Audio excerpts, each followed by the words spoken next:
It's MegaCon day! Every day I lay my life down. Hi guys, I'm Tracy and welcome to a vlogging day after a long time. Today I'm going to MegaCon because Hoechlin is going to be there. But I'll definitely get my picture taken with Tyler, so come on.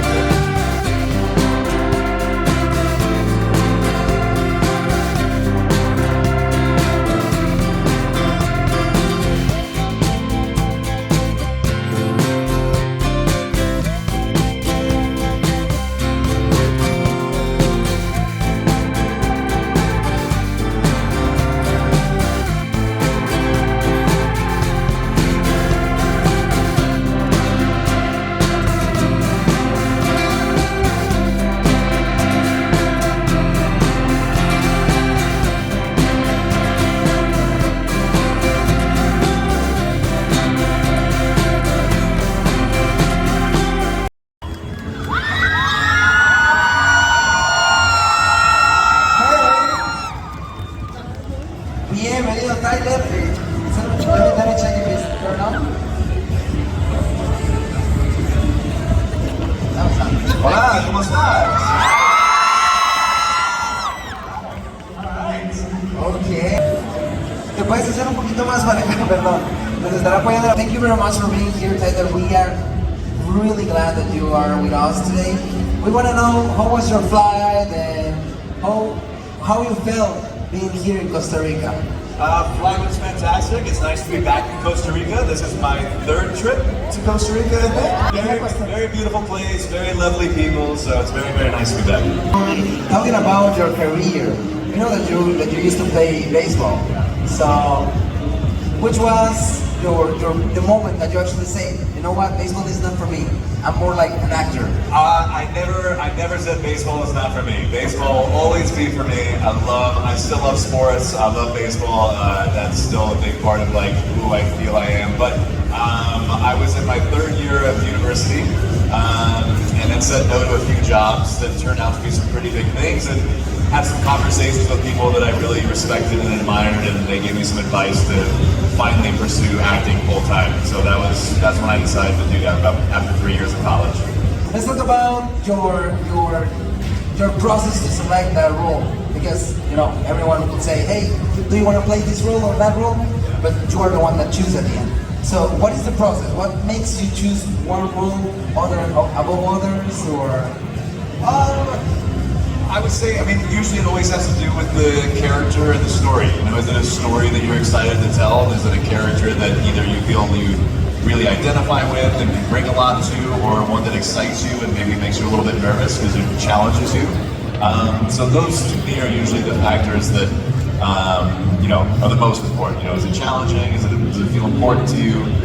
Do you feel like you can offer something to the project that feels unique coming from you?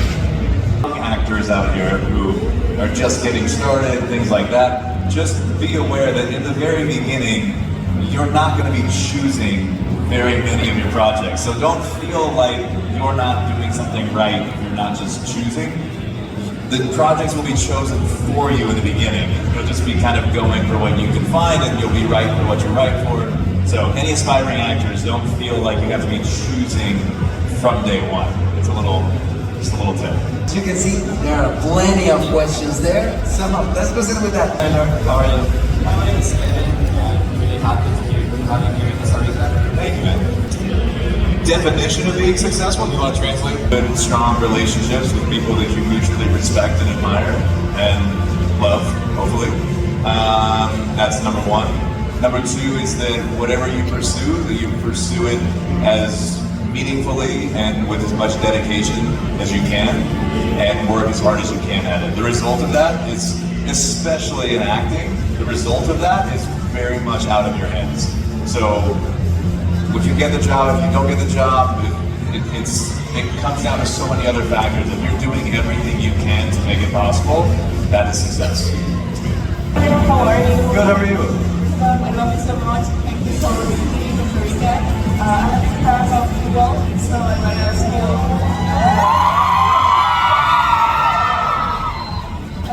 What's your favorite part of playing Eric?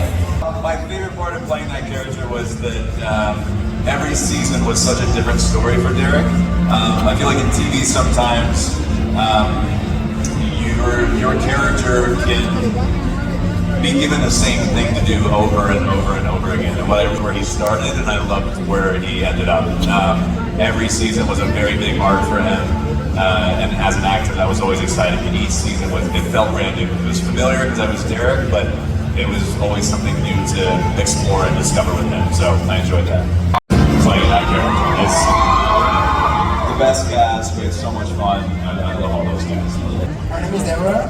She's a big fan of you, and she follows you in 7 Heaven. So she want to know about, from all the shows that you have been in, which one is your favorite one? So my answer to this is very honest. I think that I always say this, they find you at the right time. I think every job finds you at the right time. So Seventh Heaven was perfect for me when I was a teenager. Teen Wolf was perfect for me in my 20s, and Superman was perfect for me in my 30s. So they're all favorites for different reasons because they were very important to me at the time of life I was living. So that's my honest kind of answer. It doesn't really answer anything.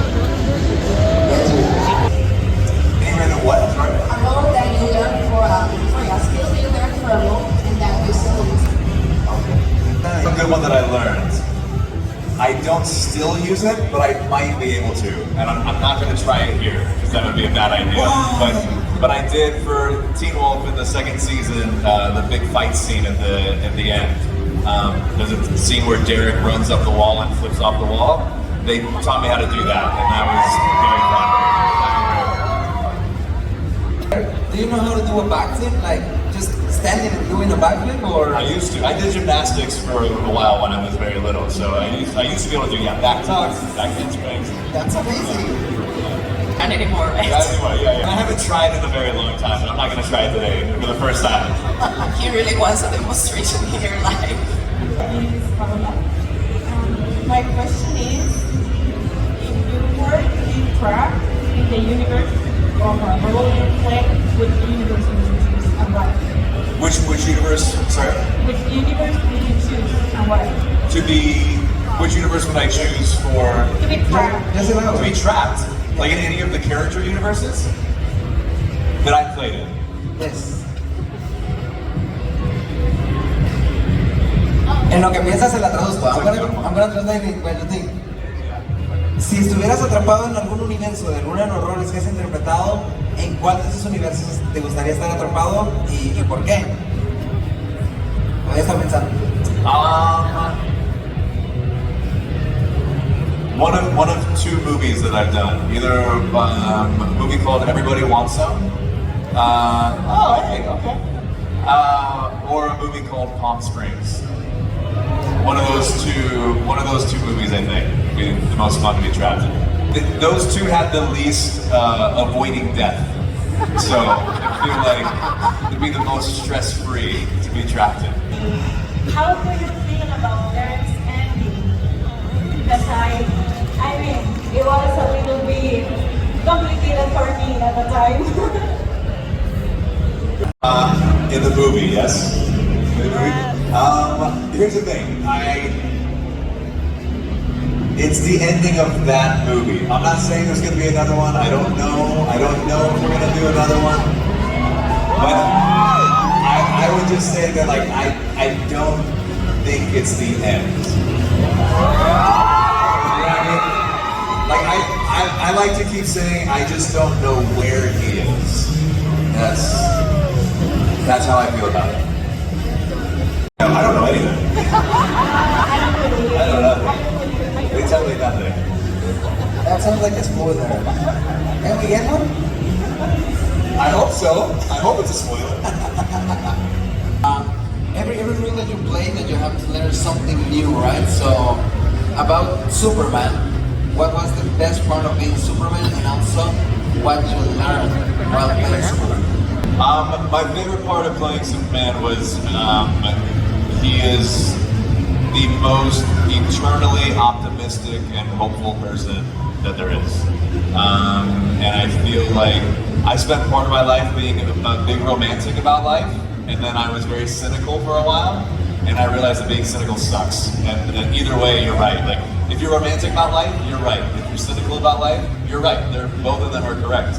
But it's a lot more enjoyable to be romantic about it. So I like that Superman is hopelessly romantic about humanity, about life. So I love that about the character. And then what I learned is Superman can do anything, but even he can't do everything. So you do have to rely on other people, and you have to put trust in other people. So that's a big one. And I got one question for you. As you know, James Gunn has a new DCU, right? So which character, apart from Superman, right, would you like to play in the new DCU? That guy right there.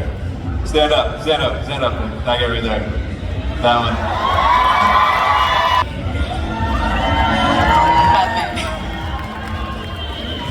I'm gonna ask her. You should be a dark light. I'm in. Hi, guys. My name is Janet. First of all, thank you for giving us one of the best Superman movies. Thank you. And thank you for the last person you asked, because my question is in regardless of you portraying Batman. You say you're interested in playing Batman someday, and since you play Superman's real personality so well and so good, I wanted to ask you if and hopefully you were to play Batman someday, how would you approach Bruce Wayne's personality as well as Batman's darker side? My approach would be very similar. I think the way you approach characters is always, consistent with how you like to work. They have a lot of similarities. They both experience a lot of loss. But I think obviously, Bruce's experience was having things taken from him in a much more vivid way than I think Clark's was, losing his father. He lost him, but it wasn't as much of a violent taking of life. So I think, there's similarities, but obviously the experience is very different. And I think for me, I've always kind of felt like, depending on the version that you watch, I think there's more pretending with Bruce when he's Bruce. Because you're kind of the face of the company and these things, and so you're kind of always putting on your thing. I think with Batman, it's almost like he's almost being able to lean into more of his true emotions. And so I think that's kind of the opposite with where Clark is Superman. There's more of a facade when he's Superman than when he's Clark. I've always very much felt like Superman was just what he could do, but Clark was always who he was. And with Bruce and Batman, it's a little bit more, I don't know, it's a bit more of a gray area there. I'm so sorry, I didn't really know. The person more interested, maybe can she join closer?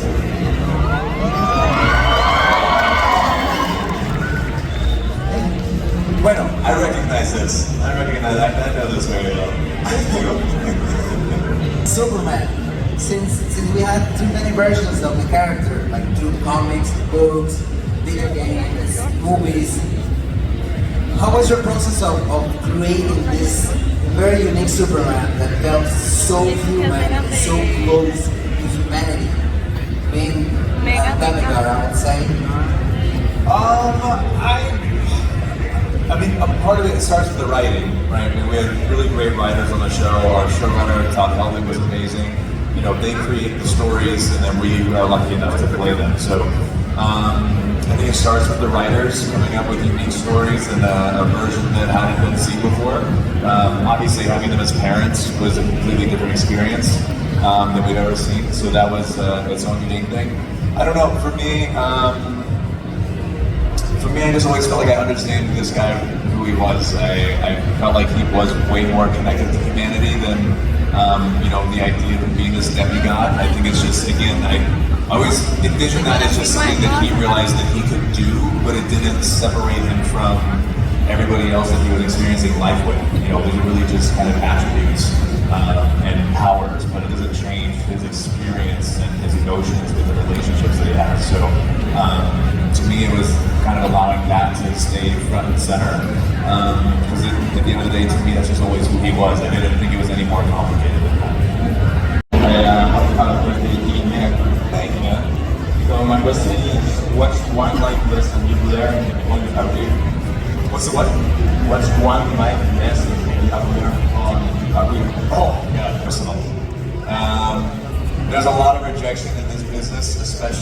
know, I mean, you probably end up getting at best 1% of the jobs that you go out for. So you have to be persistent, you have to be resilient, you have to keep going. But also, being on the other side of casting now, I've seen like, there's so many great actors that don't get the job because there's only one role.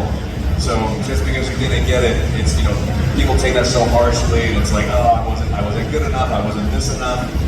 It's usually not what it is. You just weren't the right fit for that character with all the other pieces going into it. So I think that's true in life sometimes. I think we take things very personally, and usually it doesn't have as much to do with us as we think. I'm not saying don't take responsibility for things when you know it's your fault, and you know it's your problem. But a lot of times, if you're taking something personally, you can step back and realize it's probably not as bad as you think. Pero, Yo hablo rápido.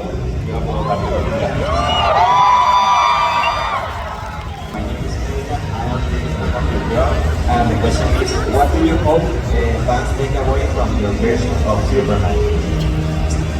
To have faith in humanity. To have faith that like, we're gonna figure it out. That there's a lot more good in the world than there is bad.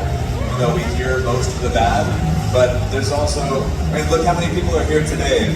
It's all love, it's all joy. You know, there are terrible things in the world, unquestionably, but there's a lot of joy and a lot of love in the world too, and that's why we're all still here. okay, how do you feel about the fact that your role as Superman actually marked a lot of people and we feel grateful for it? How do you feel about it? It's amazing, man. It's an honor and a privilege. It was a great responsibility to be, you know, trusted with. So I appreciate that very much. It was cool to do something like Teen Wolf, where we had to completely create an audience, and then do something like Superman that's had fans for, you know, almost 100 years now. It's very cool to be a small part of that legacy and to, you know, add on to the story. I thought the writers did a very good job. I think it's very, very difficult to wrap up a show in general. And I think with this character in particular, people are very picky, but I thought what they did was very brave, and I liked that it allowed us to tell the whole story. So I was very proud of it. So they will like the ending of Superman the Voice? Yes, I was very proud of the writers. I thought it was very difficult. It's always difficult to finish a show. So in particular with that character, I think it was going to be tricky, and I think it was very brave what they did, and it allowed us to tell the whole story, which was great. Really? That's Thank you. Okay, I will ask you a question that every single woman here is wanting to hear. Even married women are wanting to hear. Are you married? Or for a relationship? I will give no verbal answer, but I will say that this is very empty. That's just the end. Guys, so I'm back home. Sadly, whenever we get to meet an actor, there's no video recording allowed, so I couldn't really record myself meeting Tyler, which I would have loved to do. But I did get a picture, which I love, and I got to record his entire panel. After him was Michael, who plays Lex on Superman and Lois, but I either stayed on Michael's panel or I went to get my photo with Tyler, so I had to make my choice. But I had a lot of fun, and before I end the video, I'll show you the goodies that I got. And guys, this was my goodie after the Comic-Con. We got a lot of candies, this cute little star from Mario, a sticker of Spider-Man, 2-for-1 on movie tickets. Oh, we got this really cute picture of us printed. Also, this other sticker from a brand called Maxwell, and I even bought a squishy sponge bug. Isn't that adorable? But it was such a great, fun day. I hope you guys enjoyed it. I hope you had fun watching all of Tyler's interview and a little peek of what is MegaCon here in Costa Rica. And I'll hopefully see you guys around soon on another video. Bye guys. No one drama, no music, complicated. We can settle down.